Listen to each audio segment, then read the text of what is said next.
Coucou les filles et les garçons, s'il y en a qui m'écoutent. J'espère que vous allez bien cette semaine.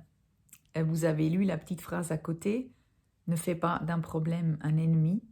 Une phrase que j'ai entendue moi-même dans un film et qui est vraiment hyper puissant.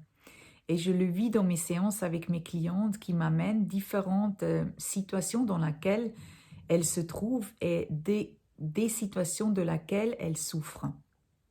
Et parfois, ça peut être un licenciement, ça peut être une séparation, ça peut être le bébé qui ne vient pas, et d'autres, bien sûr, situations qui peuvent survenir dans une vie qu'on peut nommer comme un problème. Souvent, quand nous rencontrons un problème, inconsciemment, on l'aligne sur une chaîne d'autres problèmes. Hein, ça nous rappelle qu'on a déjà eu des problèmes à 18 ans avec ça, et à 21 avec ça, et à 30 avec ça, à 35 avec ça.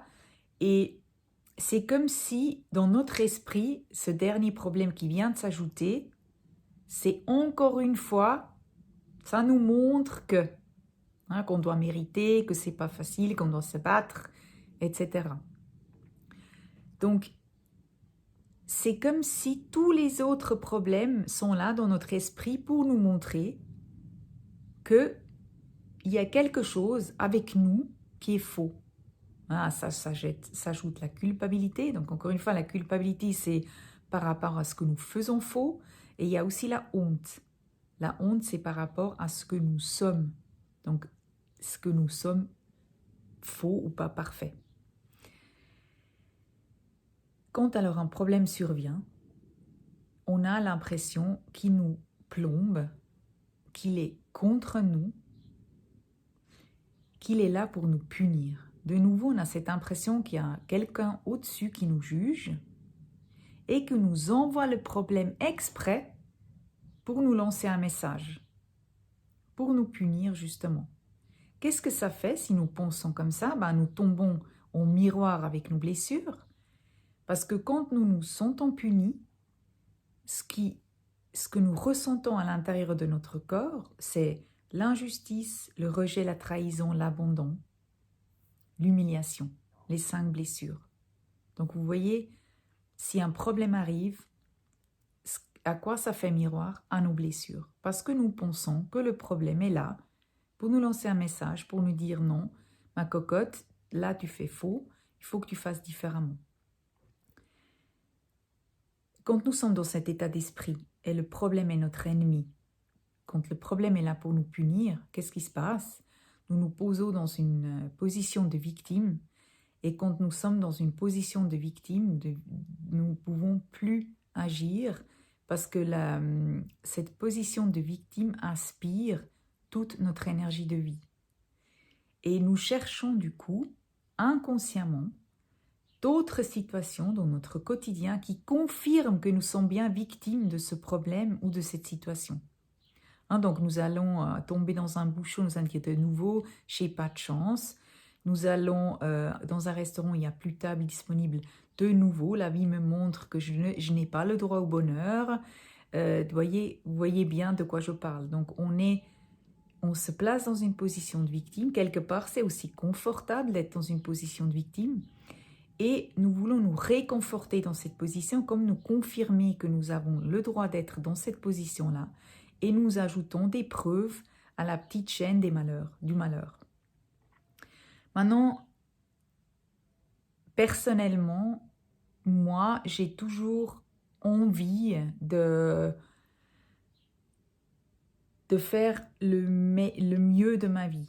C'est toujours comme une espèce d'instinct de survie de me dire non, je ne vais pas rester là à me plaindre, parce que je me plains aussi comme tout le monde. Hein. Je n'ai pas envie de rester là à me plaindre, à subir cette problématique ou à subir ma vie. Moi, j'ai envie d'en faire quelque chose d'autre. Et ça commence par une autre vision. Donc, je vous invite premièrement de voir le problème comme une simple situation ou événement neutre dans votre vie. C'est pas parce que vous avez perdu votre boulot, vous avez perdu votre partenaire, que vous avez que bébé ne vient pas ou que même si vous avez vécu une fausse couche, que la vie est contre vous. Ça, c'est quelque chose qui est faux. C'est une illusion, ça n'existe pas. Il n'y a personne qui est contre vous. C'est existe que dans votre esprit parce que vous vous créez vous-même tout seul un juge. Ce juge, il n'existe pas. Je vous invite déjà à vraiment séparer le problème de vous et de vous dire non. Si ça m'arrive, c'est simplement que c'est dans une vie, il arrive plein de choses et ça n'a rien à voir avec moi. Qu'est-ce que ça fait cette pensée-là? Ça fait que vous allez vous séparer du problème et vous allez retrouver une autre énergie en vous. Vous allez récupérer votre énergie d'acteur. Donc vous pouvez redevenir acteur, actrice de votre vie, de ce problème-là, et de vous dire, ok, il y a quelque chose qui m'arrive dans cette vie, il y a quelque chose, un défi que je peux résoudre, qu'est-ce que je vais faire? Et quand vous n'êtes plus dans la victimisation, mais dans la recherche de solutions, ben là, vous allez voir les solutions apparaître. Parce que si vous vous laissez abattre par le problème, ben les solutions, même si elles sont présentes, vous ne les voyez pas. Donc dès que vous avez récupéré votre énergie, récupéré votre pouvoir, vous allez du coup redevenir acteur et vous tourner vers les solutions. C'est ça l'avantage de ne pas voir le problème comme un ennemi. Parce que l'ennemi, il n'existe pas. C'est en fait que vous qui vous créez l'illusion d'être soumis à quelque chose de plus grand qui vous veut du mal. Et ce mal n'existe pas. Je vous redis encore et encore que la vie vous veut du bien, que vous êtes aimé. Et c'est à vous de vous tourner, de mettre votre focus sur chaque situation qui vous arrive, parce que dans laquelle vous pouvez trouver l'amour, vous pouvez trouver la bienveillance. Et si vous prenez tout ce qui vous est arrivé jusqu'à maintenant, cherchez un tout petit peu, qu'est-ce qui vous est arrivé? Est-ce que vraiment c'était contre vous et c'était juste une situation? Et qu'est-ce que vous avez pu trouver de bien dans ces défis-là que la vie vous a amenés? Je vous assure que vous allez tomber sur beaucoup de choses et ça va vous mettre en doute. Et je vous le souhaite, votre jugement envers vous-même. Vous n'avez pas besoin d'être puni, vous n'êtes pas puni. Vous êtes aimé, accueilli par la vie avec bienveillance.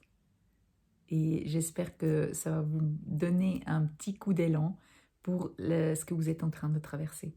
Je vous embrasse et à bientôt.